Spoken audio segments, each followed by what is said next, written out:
एक दूर दराज सल्तनत में एक खूबसूरत शहजादी नायाब रहती थी।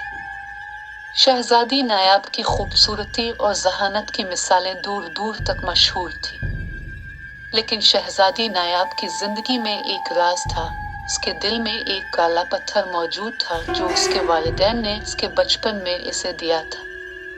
ये पत्थर एक कदीम जादुई कुव्वत का हामिल था और कहा जाता था कि ये पत्थर सल्तनत की हिफाजत करता है।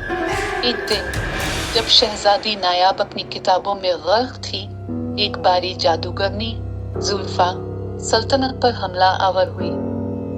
जुल्फा की नियत थी कि वो काला पत्थर हासिल कर ले और उसकी जादुई कुव्वत को अपने मकासद के लिए इस्तेमाल करे। जुल्फा ने अपने जादू के जरिए महल के दरवाजे खोल दिए और शहजादी नायाब को तलाश करने लगी। शहजादी नायाब ने जुल्फा की बारी नियत को भांप लिया और फौरन अपनी खुफिया किताबों से जादुई मंत्र याद किए ताकि वो अपने आप को और अपने सल्तनत को बचा सके। नायाब ने अपने वालिदैन की नसीहत को याद करते हुए कहा, सच्ची मोहब्बत और नेकी हमेशा बुराई को शिकस्त देती है। शहजादी नायाब ने काला पत्थर अपने हाथ में लेकर जादुई मंत्र पढ़ा और जुल्फा की तरफ बढ़ने लगी। जुल्फा ने नायाब को देखकर हंसना शुरू किया और कहा, तुम मुझसे मुकाबला नहीं कर सकती, झूठी लड़की। लेकिन नायाब ने हिम्मत नहीं हारी।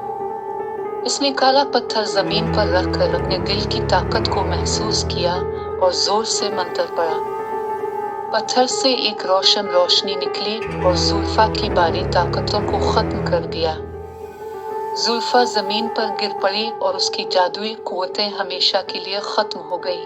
शहजादी नायाब ने पत्थर को वापस उठाया और देखा कि पत्थर की रोशनी ने पूरे सल्तनत को महफूज कर दिया है। इसके वालिदैन और सल्तनत के लोग उसकी बहादुरी और जहानत की तारीफ करने लगे।